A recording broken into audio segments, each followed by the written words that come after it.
بسم اللہ الرحمن الرحیم۔ السلام علیکم ورحمۃ اللہ وبرکاتہ۔ خواتین و حضرات، آج مفتی تقی عثمانی صاحب پر، استاد العلماء پر اور استاد محترم شیخ الحدیث پر جو ہے آج قاتلانہ حملہ ہوا ہے۔ دارالعلوم کے یہ استاد محترم ہیں اور علماء کرام کے یہ استاد ہیں، پوری دنیا میں شاگرد ان کے موجود ہیں جو دین کی محنت فرما رہے ہیں۔ آج مفتی صاحب پر قاتلانہ حملہ ہوا۔ قاتلانہ حملے کے الحمدللہ اللہ پاک کا احسان ہے کہ آپ محفوظ رہے اس حملے میں۔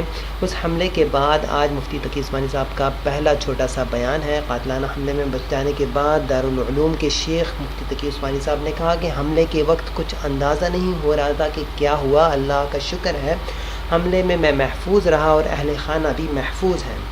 لیکن اس کے ساتھ ساتھ نہایت مجھے افسوس بھی ہے کہ میرے دو دوست جو ہیں، میرے دوست ساتھی جو ہیں وہ اس حملے میں شہید ہوئے ہیں۔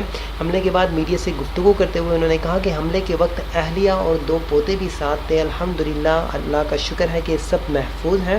ان کا کہنا ہے کہ حملہ آور پہلے آگے گئے اور پھر پیچھے مڑ کر فائرنگ کی ہے۔ انہوں نے مزید کہا کہ کچھ اندازہ نہیں ہو رہا تھا کہ کیا ہو رہا ہے، ایسے محسوس ہو رہا تھا جیسے گاڑی پر گولیوں کی بوچھاڑ ہے۔ آپ کو بتاتا چلوں کہ آج دوپہر کراچی کے علاقے نیپا چورنگی میں نامعلوم افراد نے مفتی تقی عثمانی صاحب رحمۃ اللہ علیہ کی گاڑی پر فائرنگ کی، جس کے نتیجے میں ان کے ڈرائیور اور ایک سیکیورٹی اہلکار جو ہیں وہ جاں بحق ہوئے، وہ شہید ہوئے ہیں۔ تاہم مفتی صاحب اور ان کے اہل خانہ، ان کی اہلیہ اور دو پوتے جو ہیں حملے میں محفوظ رہے الحمدللہ۔